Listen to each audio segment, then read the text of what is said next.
Getting stronger thigh muscles is often one of the first recommendations given to people suffering from knee osteoarthritis. On all of our knee arthritis videos here on this channel, I often recommend people don't strengthen their quads and instead strengthen their glute muscles. This has become controversial because most healthcare professionals will disagree with me on avoiding strengthening the quad muscles and the hamstring muscles and instead focusing on strengthening the glute muscles. Often when I talk to these healthcare professionals in person, I find out that they don't understand the reason why I tell people to do glute exercises instead of thigh exercises. So I wanted to bring this to you. In this video, I'm going to explain the 7 reasons why strengthening your thigh muscles actually makes your knee arthritis worse. Now, just a disclaimer, this video is going to be more technical in wording, and some of the concepts are definitely advanced specialist concepts. So don't be worried if you can't follow. I'll try to make it as simple as possible, but this video is really intended for that person that is going into a deep dive about why you need to strengthen your glutes and why not to strengthen your quads. So let's get into it. Reason number 1, stronger quad muscles on the front of your thigh over-pressurize the kneecap. When the quad muscles here on the front of the thigh are getting stronger and stronger, it causes the kneecap to be pressed harder against the thigh bone right here.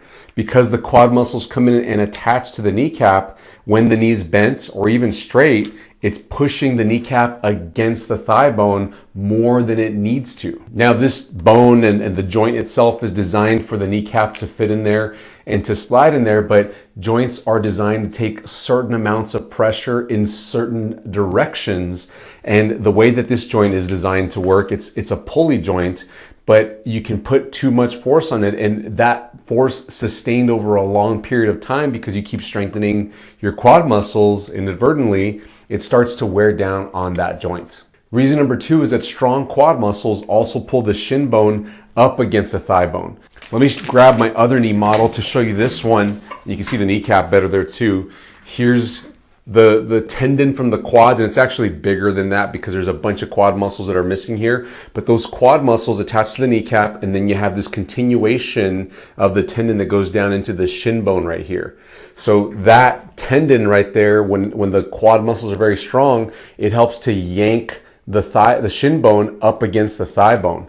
And if your quad muscle is significantly stronger, or it's the strongest muscle in the area, then it's going to push the shin bone aggressively up against the thigh bone, and it's just not necessary to have extra force there. Some people make the argument that that's part of what holds the knee joint together and attaches the thigh bone to the shin bone, but there's lots of other very strong ligaments that do that for you. Of course, your ACL, MCL, LCL, and your PCL, and there's the whole joint capsule as well that holds the joint together and allows it to move well. The quad muscle and the patellar tendon, the ligament that runs right there, this one that I was showing you just a moment ago, is not 100% necessary to hold the knee joint together. It's more involved in the movement and control of the knee joint. Now, reason number 3 goes along with reason number 2, but we're talking about the hamstrings on the back of the thigh now. Those hamstrings come from the glute area and they go on the back of the thigh, and they split apart and they attach to the sides of the lower leg right here, the shin bone and this little bone right here, the fibula and the tibia. And the way that they pull is when the knee is straight, they're pulling the shin bone up into the thigh bone. They're pulling the shin bone against the thigh bone. When the knee bends, they can affect that force. I'll talk more about that in just a minute. But at rest, if your hamstrings, the muscles in the back of your thigh, are very strong, they're going to potentially aggressively push the shin up against the thigh bone, which compresses the knee joint. And when these muscles are chronically strong along with the quad muscles, then that extra compression there gives the appearance of a bone-on-bone joint because it squashes the cartilage there. Now, over time, if that cartilage remains squashed, then you start to wear holes in the cartilage and you have the losses of cartilage that's more permanent. But of course, you can have a picture taken of your knee joint, an x-ray, a picture of the inside of your knee joint. And if that knee joint is overly compressed because of your strong thigh muscles, it's going to appear like it's bone on bone, but it's possible to alleviate that pressure by not allowing your quads and your hamstrings, your thigh muscles to get too strong, and allow the joint space to look more normal and not be bone on bone as much. This is why it's my strong belief that even patients that have been told that they have bone on bone knee arthritis can get better, because if they can take the pressure off the quads and the hamstrings, all these thigh muscles, then their knee joint can behave much more normally. The knee joint can be depressurized, and we can make progress and avoid having a knee replacement surgery. Reason number 4, the quad muscles are knee decelerators. Now this is where it's going to get a little bit more technical, and the concepts can get a little confusing. And if you're a physical therapist or a healthcare professional watching this, you might want to pay close attention. Now, traditional anatomy classes teach that the quad muscles on the front of the thigh here are knee extensors. In other words, they straighten out your knee, they move your knee into extension. They help you to do this, like a kicking type motion with your leg.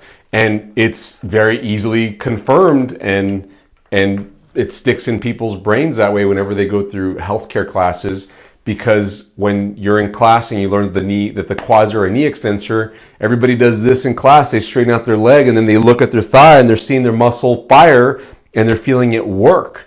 So boom, the knee is the quad muscle is a knee extensor. But that's not how they work in normal everyday function.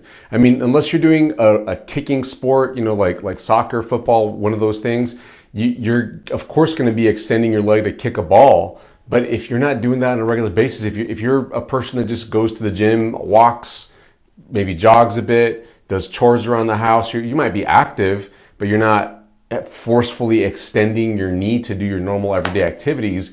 What you're doing is you're on your feet and you're moving around, you're walking from place to place, and you don't have to forcefully extend your knee. So what's happening instead is your quad muscle actually has to work to decelerate knee flexion. So deceleration is the opposite of acceleration. So if you think about the knee here, when you bend your knee, your muscles back here are helping to do that. Also, momentum can help to do that. But when you're changing directions and walking around the house, all these little subtle motions that you're doing, these motions have to be controlled by this muscle slowing down how fast your knee is bending. So it's kind of another way to put it is it's the opposite action. If the quad muscle's action is knee extension, then it's possible that the quad muscles can also decelerate knee flexion, or in other words, it can work eccentrically into knee flexion. Now, if you think about everyday activities as being the majority of your normal everyday use of your quads, then you don't really need to train your quad muscles to extend forcefully with resistance. That's not proper use of your quad muscles. So if you take it in that context, then doing quadricep focused exercises where you're trying to straighten out your knee without the foot on the ground and you're making your quad muscles react and tighten up quite a bit, that's not training the muscle to work the way that it's intended to work, and it might actually mess things up and it's going to compress the knee joints. Now, reason number 5 is the other side of the thigh, same idea. The hamstrings are also knee decelerators, but they decelerate extension. So if the quads decelerate flexion, the hamstrings can help to slow down how fast you extend your knee in those same everyday movements. Because how often do you have to just forcefully bend your knee against resistance? Now you might say, well, I bend my knee getting in and out of a car and in and out of a chair, in and out of the shower, bed, those types of situations. But how often do you have to do it against a lot of resistance where you're pushing your heel or the back of your leg into something? More often it's just moving through the air and it doesn't take a lot of effort. What's more important is the control, how you do it, the direction you're moving it, that your foot lands safely and appropriately so that you keep your balance. That's the proper use of hamstrings. So again, most of your everyday motions with your hamstrings are involved in deceleration, or slowing down how fast you straighten out your knee in an effort to control your movements properly. So it doesn't make sense to do exercises where you forcefully bend your knee against resistance to tighten up and fatigue this muscle. It's actually going to train you inappropriately and over-pressurize your knee joints and feed into a knee arthritis, bone-on-bone situation. Reason number 6 is increased resting muscle tension. Now we're still kind of technical here. We'll get out of the weeds in just a bit, but think about this. If you train your muscles aggressively in your thighs, like you go do exercises where you get a pump in these thigh muscles and on the ones back here, and you walk out of the gym or wherever you're doing them at home or at the physical therapy clinic if you're doing exercises there, and you feel these thigh muscles very tired, then what happens is they of course get sore and the muscles start to adapt, and they're adapting in response to the forces that you put on them. So in other words, if you're making them work harder against resistance that you're not used to working on, then the muscles respond by saying, hey, let's get stronger because you're putting me through a lot and I have to be stronger in order to take what you're putting me through successfully without getting hurt. That's how muscles get bigger over time. But now that thicker, stronger muscle at rest increases its tone. What I mean by that is, like, you know how when you don't work out, you get all flabby in your muscles, and then you go start to exercise and you tone up, your muscles get firmer all over your body? Well, in the muscles that you're working out consistently, if it's your thighs, they're gonna firm up and tone up, and so they go through a little bit of shortening at rest. They're constantly just a little bit shortened, and that low level shortening that's just happening while you're not doing anything. You could even be unconscious asleep. That small amount of increased muscle resting tension, follow those words closely, it causes your kneecap to be subtly pressed against your thigh bone, and it causes your shin bone to be subtly pulled up against your thigh bone as well over time. This is why people that have knee arthritis, like you might if you're watching this video, have stiffness in the morning when they wake up. And this is why it gets worse over time. In some cases, even though you're doing exercises recommended by a physical therapist or some other healthcare professional, if it's thigh-focused exercises like the quads and the hamstrings, your stiffness might increase afterwards because you're increasing that resting muscle tension, and it's just forcing your shin bone to be butted up further against your thigh bone and your kneecap as well, and it causes stiffness in the joint because the joint can't move as freely, it's being compressed. And you can put this to the test. Of course, you can avoid doing those exercises. That's what I'm kind of telling you to do here on this video. But in the short term, because that might take a little bit more time to see the effects, massage your thigh muscles. If you just massage these muscles out and get them to relax a bit so that they don't have that increased resting tension as much, you can put this to the test by getting a massage gun like this one and put it on your thigh where the muscles are stiffest and just go up and down here for a couple of minutes. It doesn't even take that long. Get that muscle to relax, and I'm willing to bet that your knee joint is going to feel much looser, less stiff once you've softened up these muscles because you've decreased the resting tension in the thigh muscles, which decreases the pressure in your knee joints. Now, reason number 7 is quad muscle dominance. This is one of the biggest factors that I think about when people have knee arthritis. If you've already got strong thigh muscles, or at least they're the most dominant muscle of all the muscles in your hip and thigh, then your nervous system is wired to use the most dominant muscle consistently and first whenever you go do any activity, especially activities that require more effort and stability from your body. Like if you're going to carry something heavy or move more quickly, you're going to use your quads first. And if you're consistently using your quads first, they're the dominant muscle group in your leg and your hip, then you're going to be consistently putting more pressure through your knee joints. I say joints because I'm talking about the kneecap against the thigh bone and the shin bone up against the thigh bone. They're technically separate joints. The concept behind this is called muscle sequencing, and the way the body works, and this is commonly known in especially in physical therapy, but in healthcare, is that you should have a certain sequence of firing, of contraction in the muscles in your body whenever you go do something like walking or whenever you do anything that involves motion.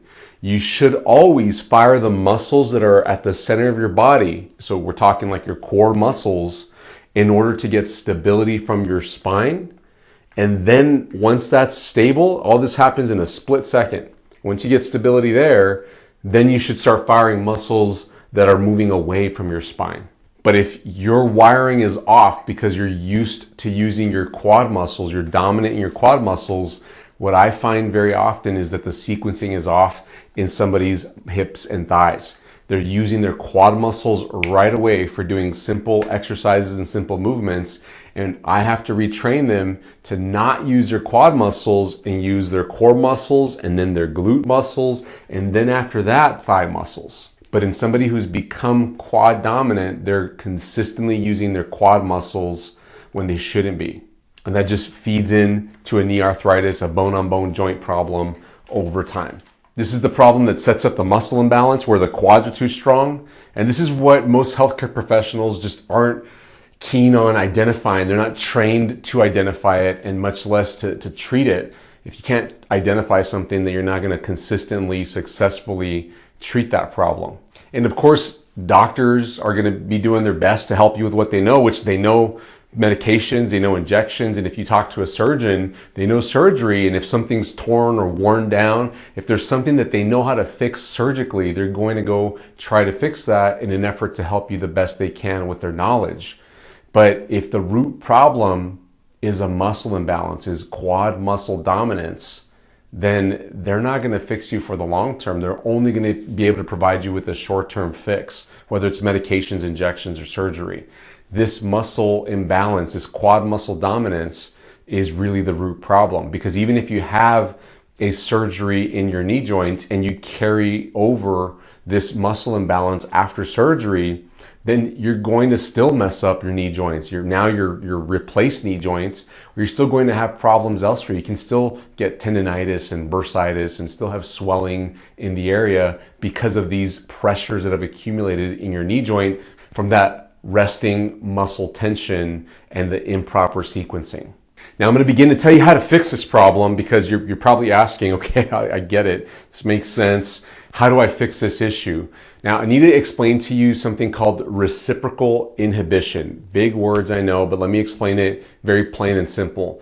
Reciprocal inhibition is a reflex that works between your muscles. And the simplest way to put it is, if you think of your arm here, here's the bicep and here's the tricep back here. In order for you to be able to bend your elbow to reach your hand to your mouth, for instance, this muscle, the bicep, has to shorten, has to contract and work. And in order for it to contract, the muscle back here, the tricep, has to be shut down or inhibited. So we call this reciprocal inhibition. When this muscle tightens up, this muscle reciprocally inhibits. It shuts off in order for you to effectively bend your elbow, bring your hand up. And of course it happens the other way around too. If your tricep wants to fire so you can straighten out your arm, then this muscle has to be reciprocally inhibited so that your tricep can activate and do its job and straighten out the elbow. Now, what if you override reciprocal inhibition and both muscles fire at the same time? What's going to happen? So that would mean that you're getting an isometric contraction and both sides of the joint are firing and you're not moving anywhere. Now you have to compensate with other muscles in order to accomplish whatever you want to do.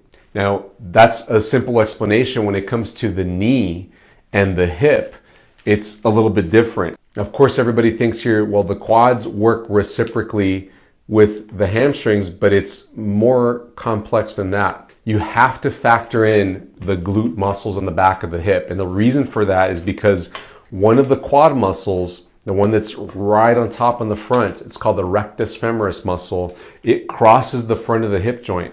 And it's technically a hip flexor in addition to being a knee extensor, a traditional quad muscle. So the quad muscles can also reciprocally inhibit the glute muscles.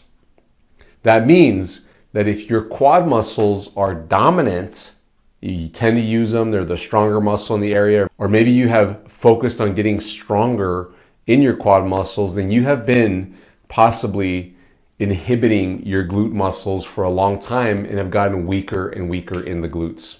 But it works the other way around. If your glutes have good strength in them, then they can reciprocally inhibit the quads and even the hamstrings. When the glutes are strong and they're doing their job, because their job is to stabilize the hip joint, and by stabilizing the hip joint, they can offer control to the knee joint, because if you move the ball and socket joint up here at the hip, it positions the knee slightly different. When the glutes are doing their job, then it allows the quads and the hamstrings to behave more like they should in decelerating motion at the knee joint. Now, if this is just all over your head, let me put it real simple for you. If you get the glutes stronger, you can make your quads and your hamstrings work the way they're supposed to and take pressure off your knee joint and keep it from progressing in arthritis, and actually work backwards the other way, where you're making your knee joint move more freely and hurt less. So once you understand this, and you might need to rewind this video and play it back and maybe even take some notes, but there's two questions that arise. Let me answer the first question. The most common question that I get is, well, when can I work on my thigh muscles? When can I strengthen my quads and my hamstrings? Or can I even ever do it? Should I never work on my quads or hamstrings? And here's my answer. Eventually, yes, you can start to do focused exercises on your quads and your hamstrings. But if you're dealing with an active knee problem, you know that you have arthritis limitations right now. Your knee is bone on bone. You have stiffness in the morning. You don't trust your knee right now because it will swell and hurt. It hurts at night. It wakes you up sometimes.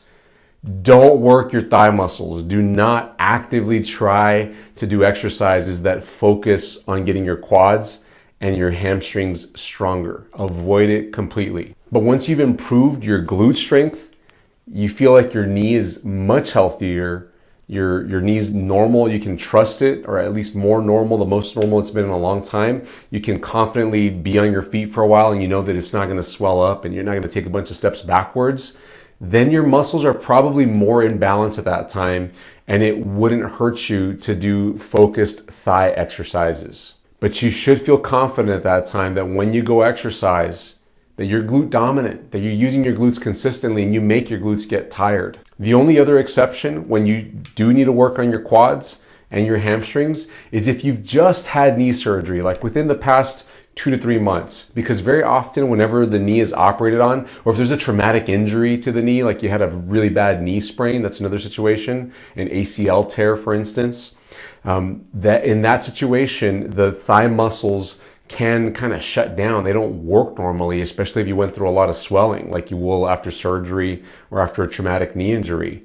In that situation, you might benefit from strengthening your quads, from doing quad focused exercises in the short term. But once your quad muscles come back, they're working normally again, then the focus needs to change back up to strengthening the glutes. Now, the next question, the second question I get is, what exercises should I be avoiding completely? And the answer to that is real simple. It's anything that makes you use your quads very much or your hamstrings very much. Now, some common exercises that are especially bad are knee extension exercises, like the knee extension machine. These are often found at the gym, very often in physical therapy clinics. It's a machine where you would sit down, your leg would be positioned like my skeleton's leg right here, and there's a pad that goes against right here. And there's usually a stack of plates. You put the pin in, and then you have to straighten out your knee with the pad right here and force your knee to straighten out and use the quad muscles right here. And there's a similar machine where you can bend your knee against resistance. The pad goes in the back of the leg here, and it's making the hamstrings work quite a bit.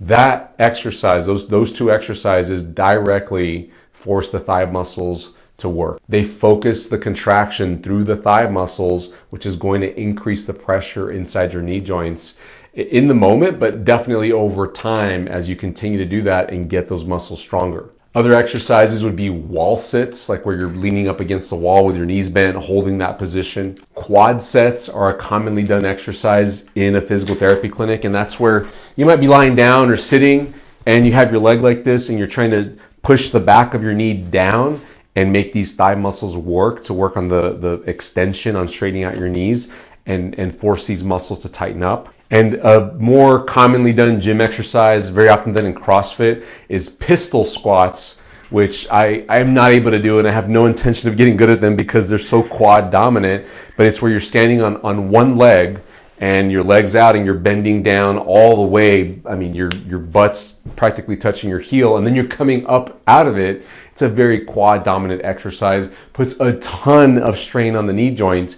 And if you don't have any knee problems and you feel like you're pretty good in balance, you could probably go for pistol squats or other quad focused exercises. But if you're suffering from bone on bone knee arthritis, do not do pistol squats. Do not pursue any of these quad exercises. All those that I just mentioned would be red flag exercises. Red light, stop, don't do them. Now, let me tell you some yellow light exercises. These might work for you, but they might not too. The reason is they can be glute dominant exercises. You can make your glutes work more in them, but it's very common that you'll use your quads if you're not conscious about trying to make your glutes work. One is normal squats, like where you have your feet apart like this and you're just coming down, up and down. If your knees tend to be more together and bending forward when you come down and your butt sticks out backwards, you're gonna feel your quads work. But if you can open up your knees and more so drop your butt and not stick your butt out backwards, not do this, but drop it straight down, then it makes your glutes want to work more. But if you don't have enough glute strength, then you won't be able to successfully do that exercise, and you might need to do some easier glute exercises before you get to squats. Lunges are a similar situation. Lunges are where you have one leg forward like this and you're coming down. You might do walking lunges where you take a step and drop your body down with one leg forward and one leg back. Same thing, you can use your quads quite a bit, but you can do it in such a way where your glutes work more. And then there's more simple, seemingly straightforward exercises that are, I would say, yellow light exercises. Walking and cycling and other cardio exercises are very often recommended by healthcare professionals. But if you feel that you're using your quads a lot, like if you go on a brisk walk and you feel your quads getting tired, it's not good for you. It's making you use your quads more, your hamstrings, and it's going to pressurize your knee because you keep strengthening your quads gradually over time, and you're just working your knee into a more pressurized situation, which is going to wear down the cartilage in there and worsen a bone-on-bone joint situation.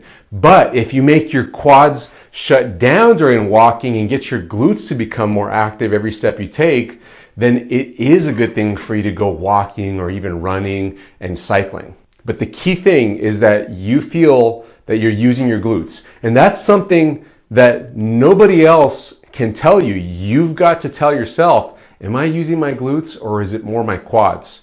And a healthcare professional is not going to know to tell you this. It doesn't even matter as much how the exercise looks. What matters much more is what you feel. Because very often, I've seen it happen all the time in physical therapy clinics, patients will be asking the therapist, am I doing it right? And the therapist looks at the exercise and says, yeah, that looks right. Meanwhile, the patient's working their quads or their hamstrings quite a bit, but the therapist doesn't understand that that's not a good thing because they don't get muscle imbalances. So you as a patient, equipped with this knowledge, need to be able to decide, this is working my glutes, it's good, or this is working my quads, it's not good for me.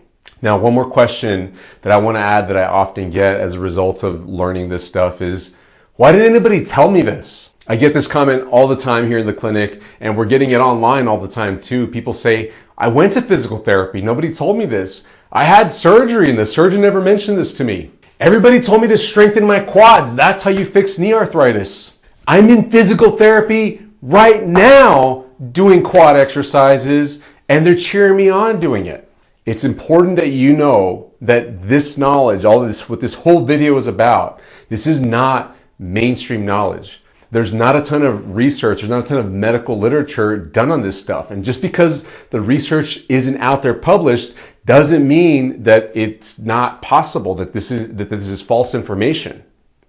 It just means that it hasn't been studied and proven yet. In other words, this is ahead of the research. And what I foresee happening soon, especially as I put out more videos like this and more people get to know about it, is that it will be researched one day and this will become mainstream, but it's going to be decades before that happens. So why wait? You might be getting a knee replacement soon if you don't put this into effect now. This is advanced specialist thinking that I'm packaging into a video for you. So I've got two things for you. There's two videos with glute exercises specifically for people suffering from knee pain. So they'll fit you in your knee arthritis situation. Those videos are linked in the description below. And then you also should learn more about my knee arthritis recovery program. It's an online comprehensive program that walks you through all the phases of knee arthritis so that you can get from a very swollen, uncomfortable, can't be on your feet situation to feeling normal again, and all the steps in between. And that's also linked in the description below. I really hope that this was helpful for you. Give us a thumbs up if you thought it was. Please share this with somebody that you think needs to hear this. Consider supporting our channel with a super thanks. And please don't forget to subscribe and turn on your notifications so that you don't miss out on any of the helpful tips we share every single week. I'll catch you in the next video. Bye-bye.